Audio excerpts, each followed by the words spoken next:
Okay, and we really want to talk about the Payara project, but before we do that, I want to ask you, Dr. Mangal, the Lisa 1 and 2, did we have a good contract for the benefit of Guyana?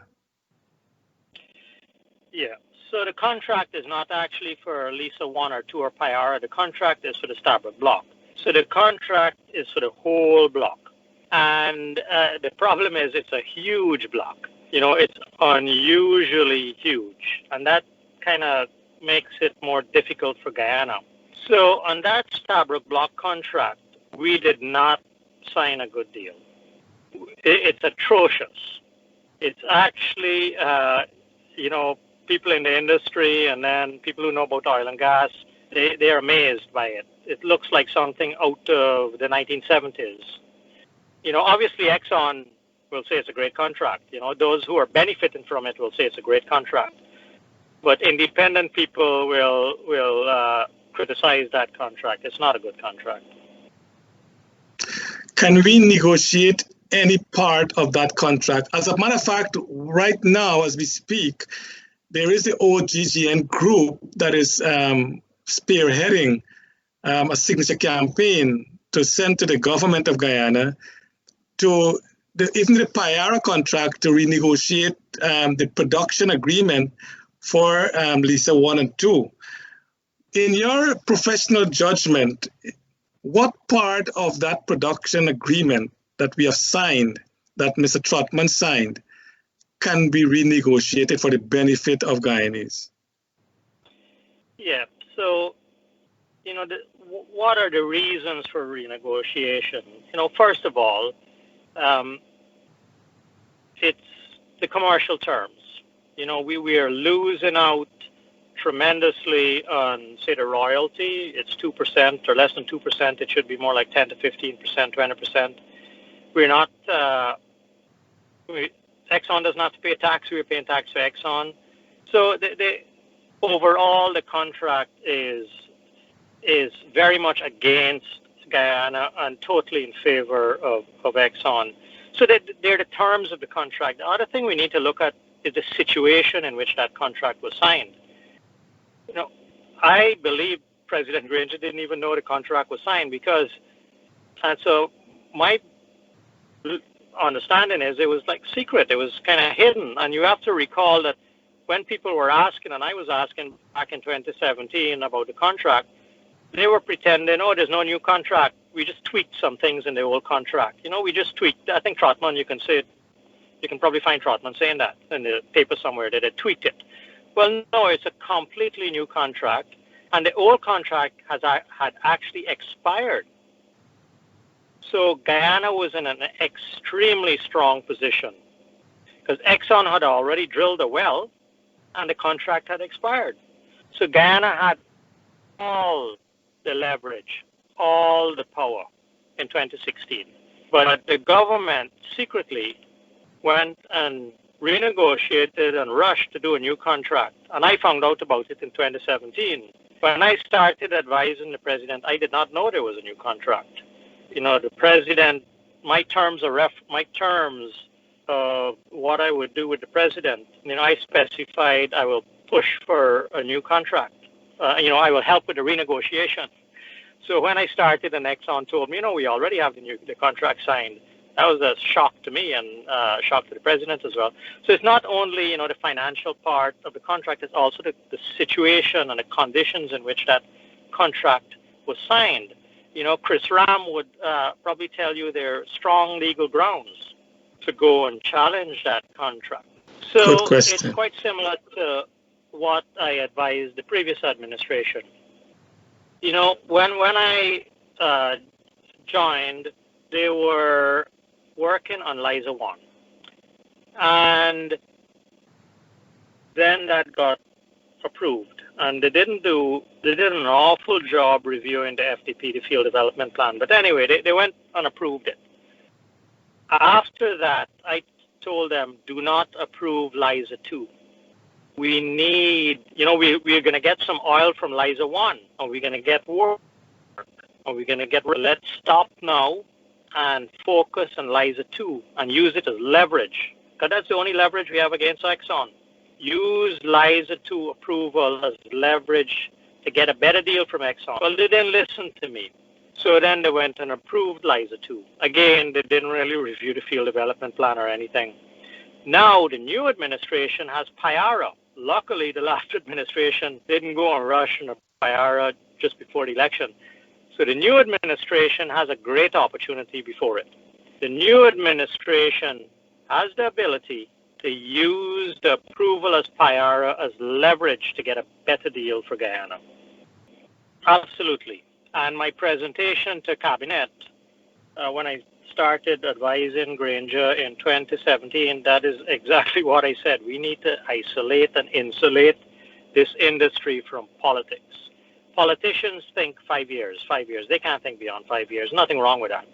This industry, I ran the economics for these projects in Chevron. We run economics for 20 years, 25 years, 30 years. And, we have the lessons learned out there.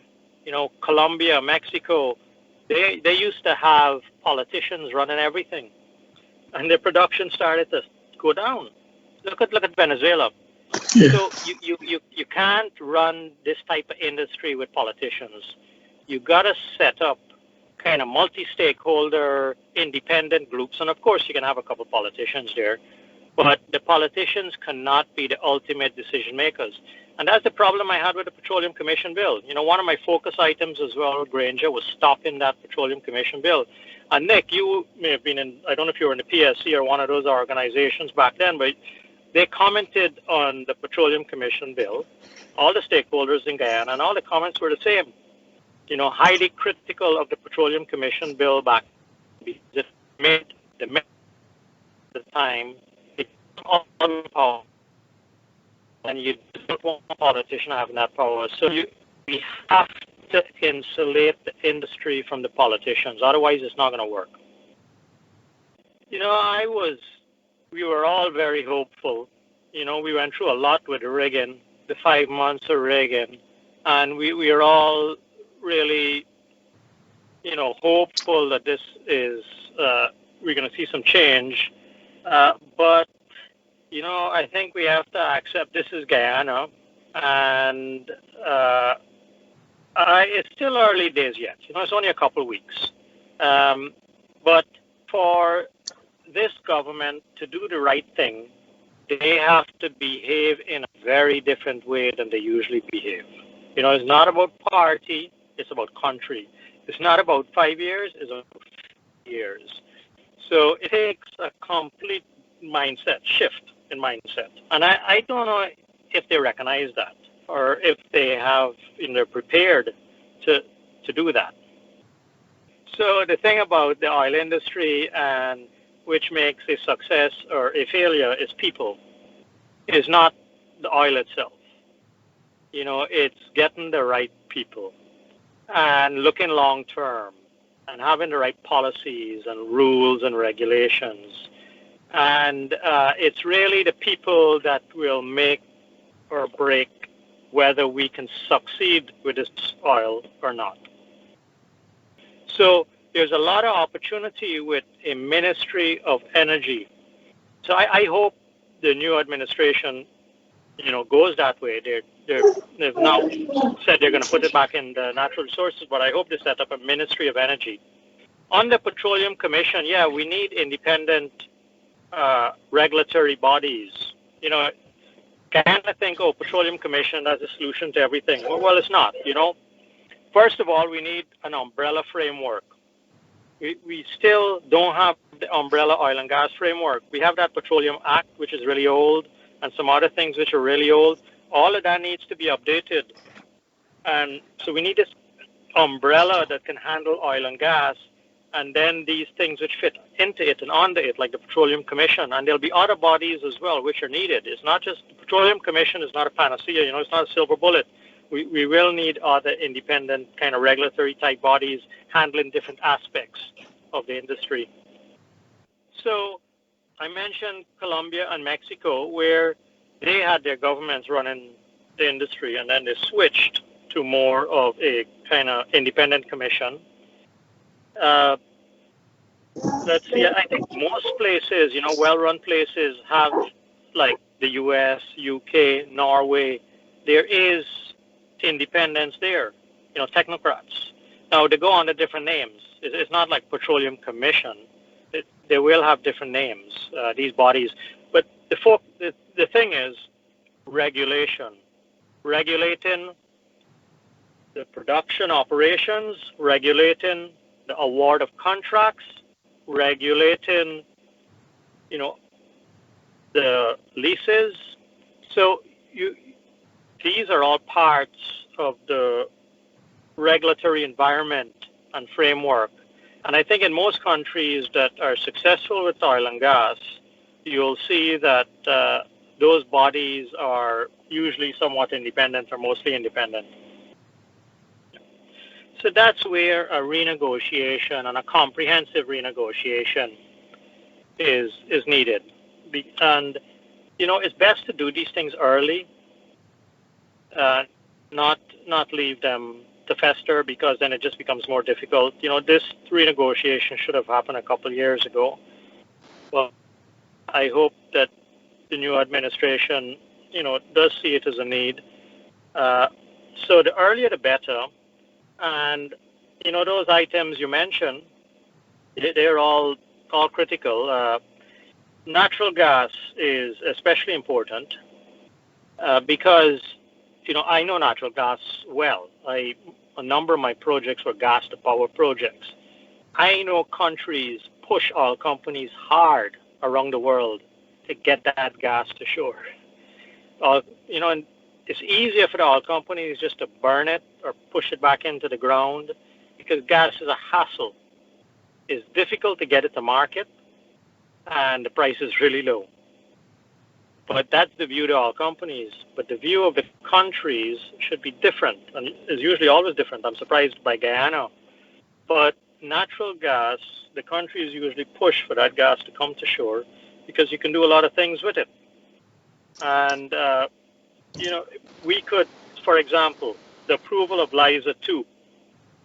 Before giving approval of Liza 2, the government should have said, and, I pushed Exxon. Exxon had a gas-to-power project when I was there. I had to threaten some of the ministers to get them on board with the gas project. And the way I did it, I wrote them an email, and I said, think of the next elections in 2020, and this was in 2017, I think late 2017 or even 2016, before I joined, but it's probably 2017. Think of the next elections in 2020 when the Guyanese people find out that you had an opportunity to bring gas to shore, that they could get cheap electricity, and you did nothing. And then the next week, I started seeing email, articles in the newspaper and stuff. But anyway, Exxon, I pushed Exxon, and we used to meet every week to discuss this gas project. Exxon was going to take FID, final investment decision, last 2019 summer. So if Exxon had followed the plan, or the government had followed the plan with Exxon, that project would be under construction now. So, there's just so much, so much we could do, and it's like the last 5 years, a lot of it just came to a standstill. Yes, the last administration completely screwed up the review of the field development plan for Liza 1 and Liza 2. And a field development plan is a critical piece of work that requires approval. So there are two things that the government needs to approve before these projects start construction. One is on the environmental side, the EIA, Environmental Impact Assessment. And then the second document for approval is the FDP, which is the Field Development Plan. Now, the Field Development Plan specifies everything about what Exxon is going to do in Liza 1 or Liza 2. These are different projects. It specifies what equipment they're going to use, if there'll be a pipeline, how much they're going to flare, how often a tank's going to come by, what's going to happen when a storm happens, how long is it going to produce, what's going to happen to decommissioning. So it's highly technical and also commercial because I got in there as well. So field developments, I mean, I wrote field development plans for Chevron in Vietnam. I wrote kind of half the field. Well, I was in charge of writing the field development plans. I brought in all the experts in Chevron for the different area operations, floating production, pipelines, whatever. So I know field development plans well. And the Vietnamese government was tough, and it took us over a year to negotiate because they wanted their agenda in. And that's what Guyana should be doing. But the last government, they just didn't do any sort of proper review in the field development plan, the two of them, Liza 1 and Liza 2. They hired a company that had no experience of doing field development plans for the first one, Intex C. Then they hired Bayphase, a company no one heard about, for the second one. And I think they're using Bayphase for this third one, Payara. No one heard about Bayphase. So we need to focus on these field development plans because that's the opportunity not only to get more and get a new contract, but also to get a better project. Also to ensure that Payara, they're not screwing us on the cost. They're not inflating the cost. They're not gold plating everything. So we need to go in there and check the cost and review everything and make sure Exxon is not, there's a lot of tricks you can do. So I was very disappointed when I saw the announcement. VP Jagdeo said in a press conference, an individual was hired. So that got me, whoa, individual? You work out a whole team. You need teams for this stuff. And then MNR put out an announcement, yes, an individual. So then I started, and then they named the individual. And then I knew of Alison Redford because I met her before in 2016 or 2017. She came, I was advising the president and provided her bio and everything. So I had all of that. So I knew about her. And she's not appropriate. She does not have the experience, first of all. And then she has this ethical issue around, when with misuse in public funds. So, you don't hire a politician to go and do a field development plan or oversee a field development plan. That's just completely ridiculous. So I was really disappointed when I saw the announcement that Ms. Redford was hired because Guyana needs to realize we are the sexiest thing in the world now for oil and gas. We can hire who we want. We have money. Everyone in the world in oil and gas is looking to Guyana. We don't go and need to hire the B team or the C team. We should be hiring the A team. So the hiring of Ms. Redford, and I kind of think I know what's going on there, is really disappointing to me. I think we're back to square one, but the excuse will be, Canada was really helped out Guyana, and as the UK and CARICOM as well. We can't forget CARICOM during the election rigging. However, these countries don't need a payback. They're not expecting a payback.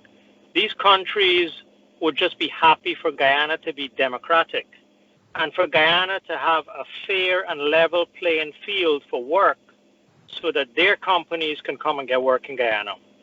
I think that's all these countries would like. So there's no need to go and, try and justify it by as a favor to Canada. Canada doesn't need no favors. They don't expect these favors. That's kind of like a misinterpretation somewhere in Guyana. But no, it's unfortunate because there's so many good firms out there, and we can hire the best. The price you mentioned for Bayphase is like 400 and something thousand US or 300 and something thousand. For the quotes that some of the quotes I saw for Liza 1, they were like 700,000, even $1 million. So it depends on the work, the thoroughness. This is not someone sitting down and reading a report. Reviewing the field development plan, you need your own simulation software. You need to actually go and simulate the reservoir. You need to simulate how that reservoir is going to produce over the life to see if 5 wells are justified or if it should be 3 wells. So there's a lot of work to be done in reviewing a field development plan. You got to do your own simulation. that subsurface simulation work is high-tech and expensive. And I doubt whether Ms. Redford and them are doing, and they don't have any experience doing that stuff, but we should be hiring a firm which has a track record of doing these field development plans, and also a track record doing them for countries like Guyana, and not just for all companies. Okay. So in Vietnam, the Vietnamese government did it themselves because they were experienced. You know, they had the teams of people. Vietnam has an old oil and gas industry from the Soviet times. The Soviets really kicked off that industry in Vietnam. So they have a lot of highly skilled technical people. So they did it themselves. But look at Ghana, for instance. You know, people make a lot of analogies between Ghana and Africa and Guyana in terms of oil and gas. So Ghana is probably about 10 years ahead of Guyana. And Tony Paul can brief you well on this because he worked there. But Guyana, they probably initially brought in some experts, but they probably had a core team in government at the time. So, but you know, the companies there are numerous companies out there, even Schlumberger, Halliburton, and you probably don't know about, like Gaffney Klein, and even the likes of Woodmac and Rystad, but I wouldn't trust them because, you know, some of these companies make most of their money from Exxon. So they're not going to review a field development plan and then criticize Exxon because that's not going to help them. So we have to be careful about the companies we hire as well. You know, will there be any conflicts of interest with their other clients if their other clients are Exxon? So, you know, now is the time for Guyana to slow down, get the right people in, do the right thing, and do it properly. Dr. Mangal and Nick, we have a call on the line. So, call, are you there? Hi, Charles. This is Darsh. Hey, Darsh, you want to ask a question? Yeah, so I want to ask a question. So, last week the government announced that, you know, they will have the Canadians help them do a review. And then on Friday, I think they said that review will be completed August the 24th. So I've seen Dr. Mangal in the papers, etc., talk about, you know, a review should take at least several months, etc. So one question is, how can it be that short? Sort of a second part of that question, the government did mention, and it was in Stabroek News yesterday, about Bayphase Oil being awarded a contract of $387,000 US in December 2019. I think this is the first time, at least following this oil conversation, I've heard of Bayphase. I did go and check the Bayphase website. No one is listed on their website. There's a phone number and there's a contact, and the website seems very, very basic. So I guess I want to figure out, was there any bidding process for this Payara review for Bayphase, if anyone knows that? And how, if the Canadians, they were just hired last week, how are they going to take the Bayphase report and consume that, and their lawyers and politicians consume that, and, you know, have the government produce, let's say, a final report on August the 24th? So I don't know if any of your panelists can answer that question. Thanks, Darsh. Excellent question. So let's go to Dr. Mangal. So in summary, Darsh, I believe this exercise with the Canadians is a rubber stamp, because there's no way anything can be done in a couple of weeks by the people who they've listed as well, by anyone. No one can do anything useful in a couple of weeks, especially the people who they've hired. Then you have to recognize you can't trust what Bayphase did. Bayphase, no one knows about Bayphase. Kaichur News has written a lot about Bayphase. You know, we can't expose in some issues with them.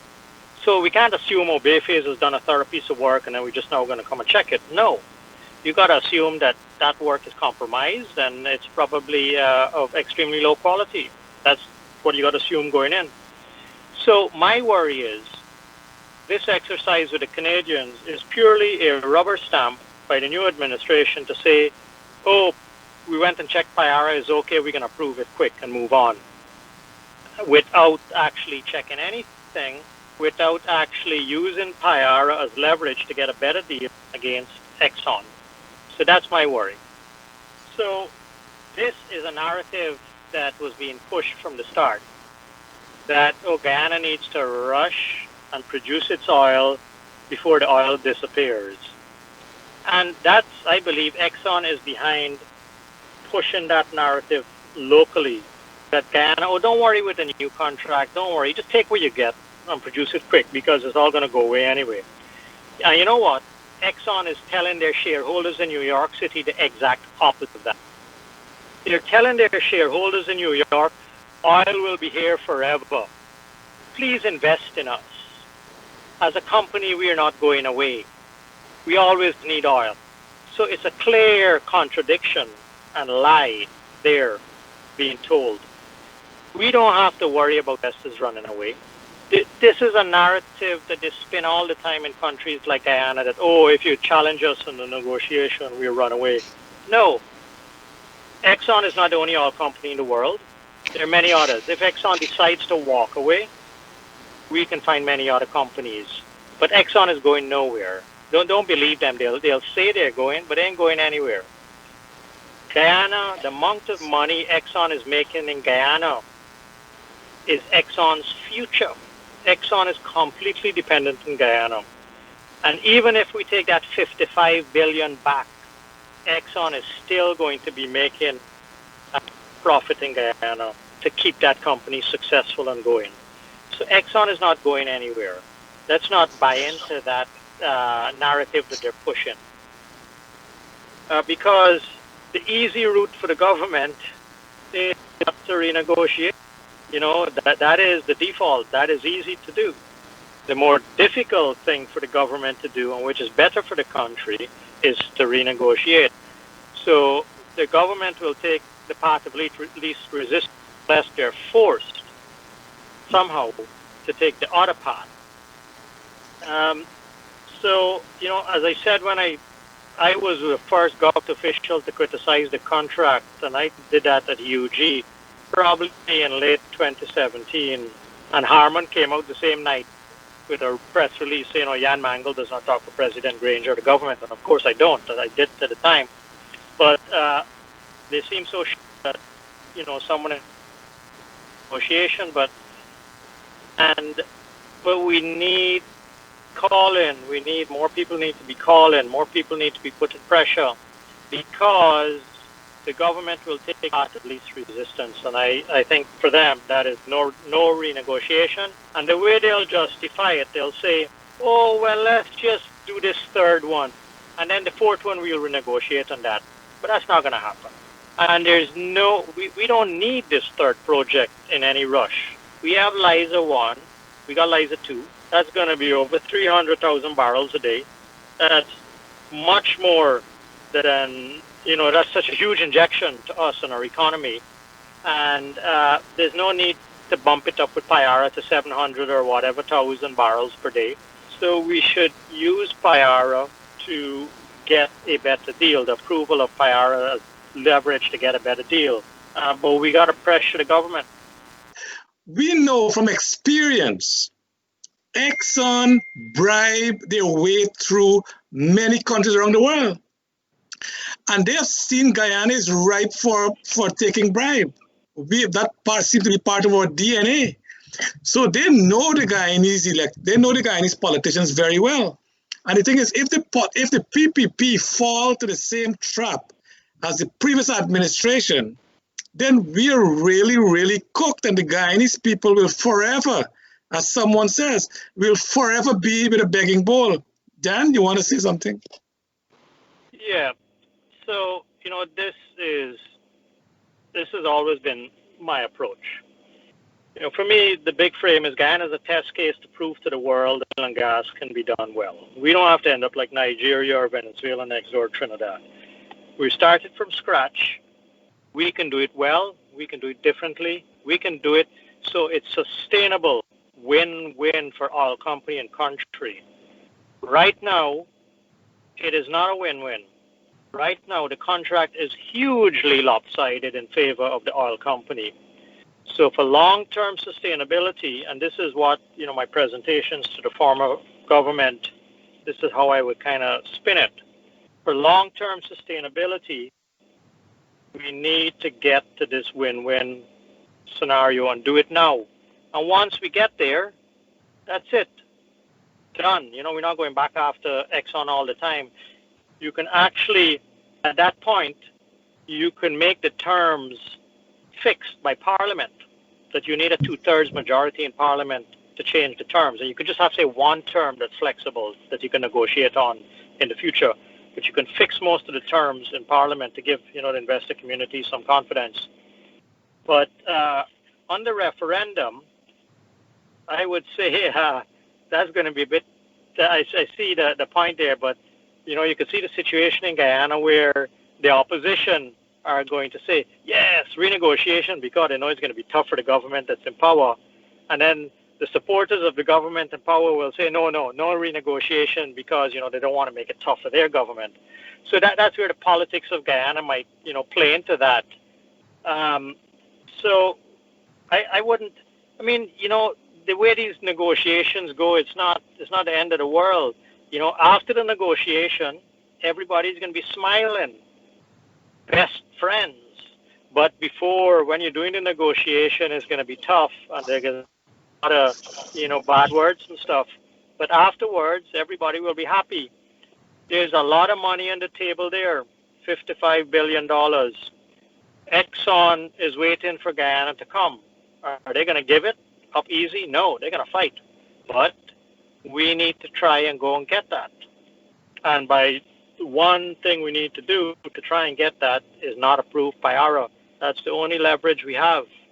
It's not writing a letter to Exxon, and we need to do that, but you got to plan this out. Okay, we make the first move. What's Exxon going to do? Then what are the next moves? And you plan this out. And you have strategies, all different type of strategies for the renegotiation. And, you need people from the industry who've done this. People in the industry specialize doing this kind of thing. The legal situation with contracts with sovereign nations is a bit different than contracts between companies, company to company. So it's not like, going to court. The only court or body here would probably be arbitration.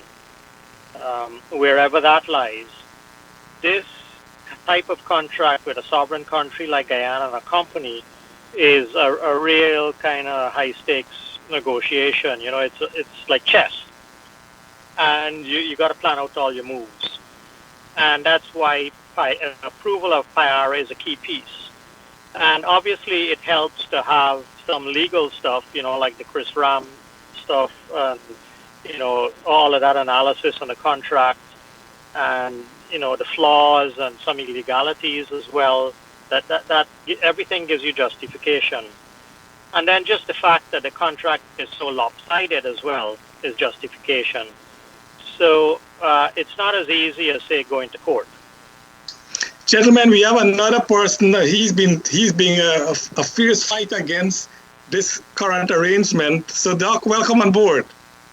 Okay, thank you very much. So can I go ahead? Yes, go right ahead, Doc. Yeah. So I want to thank people like Dr. Mangal and Guyanese nationalists like him who would stand up for Guyana's interests. Also, Mr. Glenn Lal is a national hero. He has dedicated the resources of Culture News to make a good case why we have a bad contract and we need renegotiation. Global Witness today released a statement saying the Guyana government should renegotiate the contract. Now, I had gone back to Guyana and campaigned for the PPP on the big stage as well as on several television programs. And we told the people that the PNC sold us out, they signed a bad contract, it's hurting poor people, and we are a poor country. Up to last night, we had almost a national blackout. That's a sign of a poor country. People are poor, people are hungry. The doctors give you prescriptions to go get your own medicine. Right now we have COVID problem. The children don't have computers. They don't have tablets. Ministry of Education cannot do online learning. So we have made a very compelling moral case. And Culture News had done a lot of exposés. Global Witness has also. And so how do we get from the Canadian review and the Bay Phase review to renegotiation? The Oil and Gas Network folks, they have a petition online at change.org, and they're calling on the Guyanese people to ask the Government of Guyana to do a renegotiation. So how does the Canadian review and Bay Phase review get us to renegotiation? They're not the same thing, right? Renegotiation is something that requires political will from the new government to say nothing is going to move until Exxon agrees to renegotiate. Is that how it's going to play out, Mr. Nicholas and Mr. Mangle? Hi, thank you. Thanks for the question. So those reviews of the FDPs are those with Bay Phase and then the Canadians now, they're inconsequential. They're not, they don't really add any value. Those things actually need to be done again or done properly with the proper resources, the time, etc. So the connection between the review and using Payara, the approval of Payara as a bargaining chip, is they're two kind of separate things. So, you know, we could.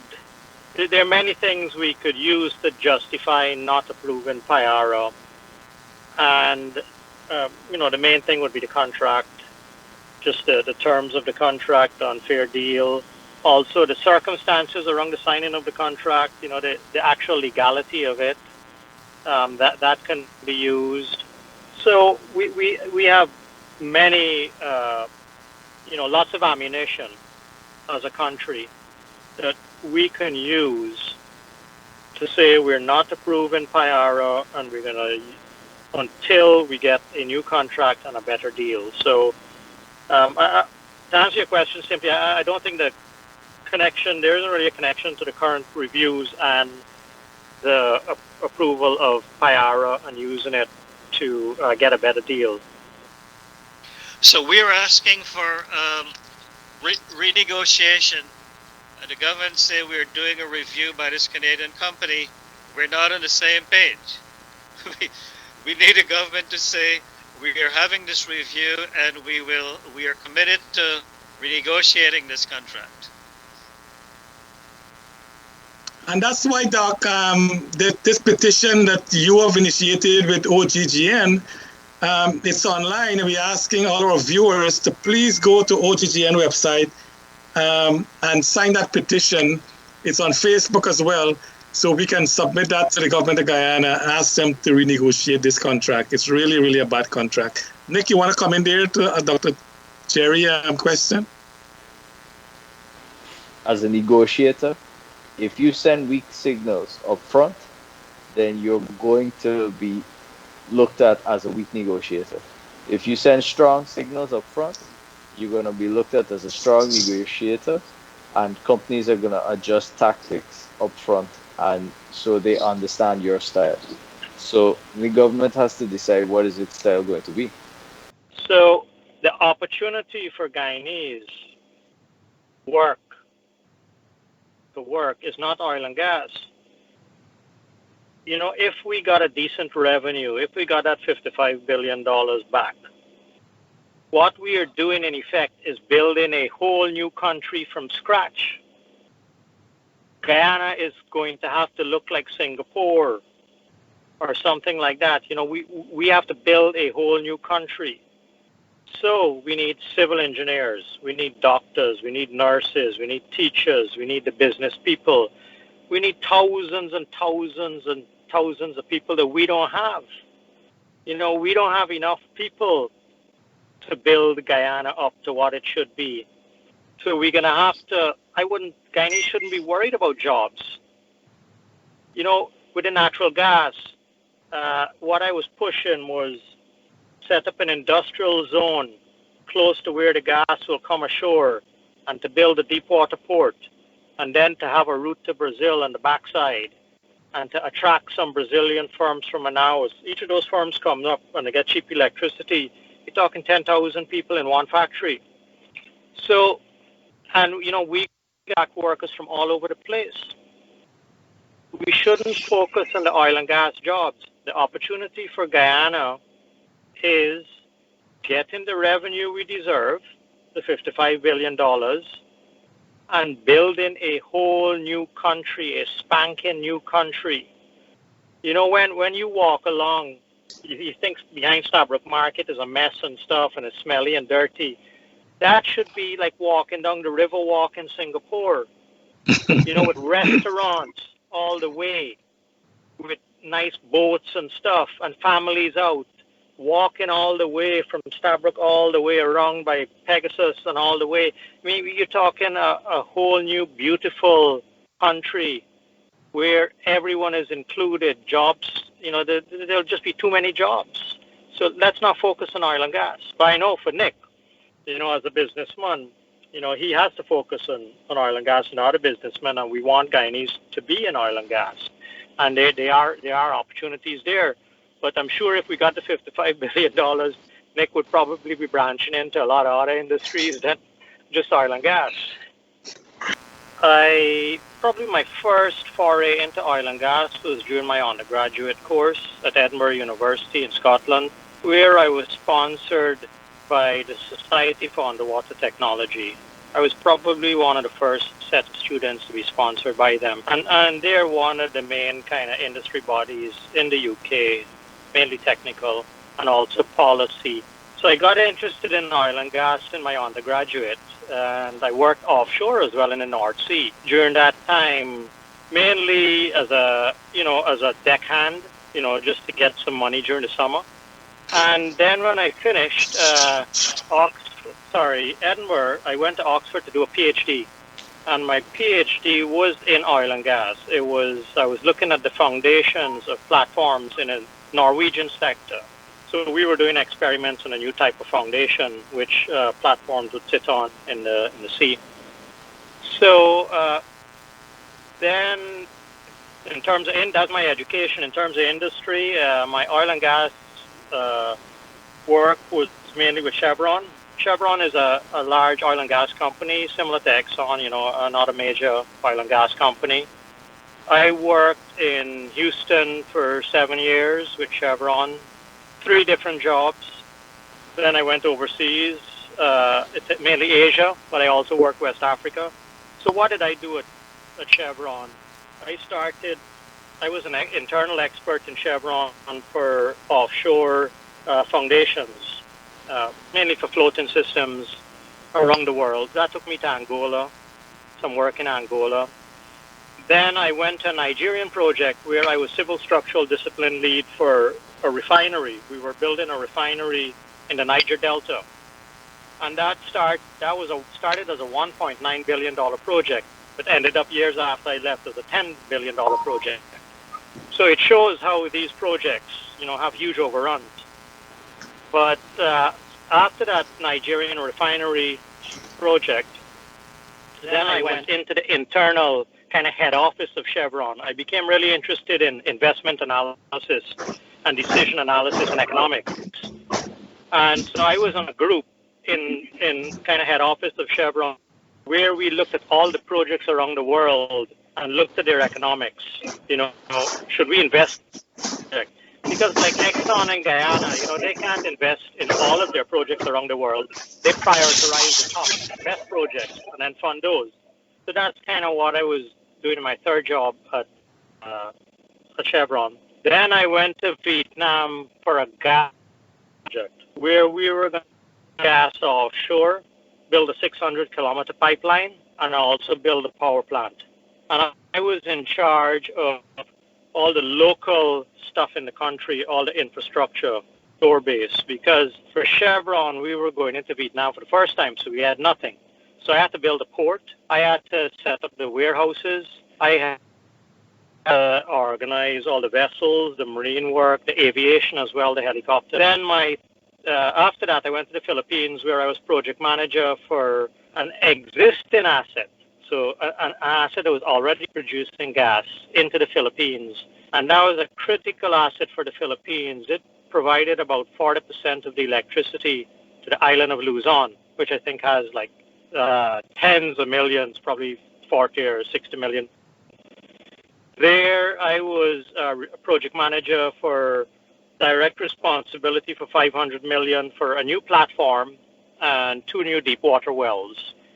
And we did some really interesting local content things there. We actually built the platform, in the Philippines. No one had ever built a platform in the Philippines, but we decided we're going to build our platform in the Philippines. So we actually took a shipyard, not an oil and gas facility, shipyard, and with the contractor upgraded it to an oil and gas facility.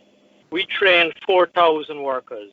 We invest heavily in that facility, but we were successful. We built that platform on budget, on time, and with an excellent safety record. So that was my last project with Chevron. Then I wanted to do something different. So and Guyana had found oil around the same time, 2016. Well, it found it in 2015. So I ended up advising President Granger formally started in March of 2017. And I did that for 13 months, and that ended in the end of March 2018. At that point, I decided, my decision, what do I do? Do I work in the industry? As a Guyanese with very, good oil and gas experience, and also the president's advisor, former advisor, I could easily have found a job in the industry in Guyana. But the problem is, when I looked around, I saw no one pushing the agenda that I felt needed to be pushed. So I decided to take 2 years out of my career. This is mainly unpaid the last 2 years, just to push issues and bring issues and to try and push what I see as a positive agenda for Guyana. Now, the 2 years were up in April, just gone. So I've been looking for work, and I'm exploring other opportunities. That kind of summarizes what I've been doing. I can't hear you, Charles. Yeah. What I'm hearing is that you're one of the top qualified persons in this industry. Are there other Guyanese who have the same, similar, or more experience than you have within this sector that you know of? So there are different types of experience. There are people who work for oil companies, and then some of them work for the smaller companies, the bigger companies. I work for the bigger companies. Then there are people who work for the service companies like Schlumberger, Halliburton, and stuff like that. So there are different types of experience. But so it depends on where that experience is applicable. To be involved in government in Guyana, to be understanding what government should do, you really need the experience from the oil majors.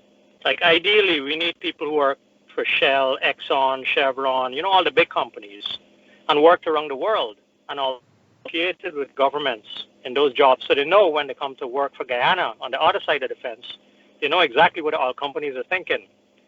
So I haven't come across, I've come across people who work for the service companies, some who work for the oil companies, but there's various types of experience out there.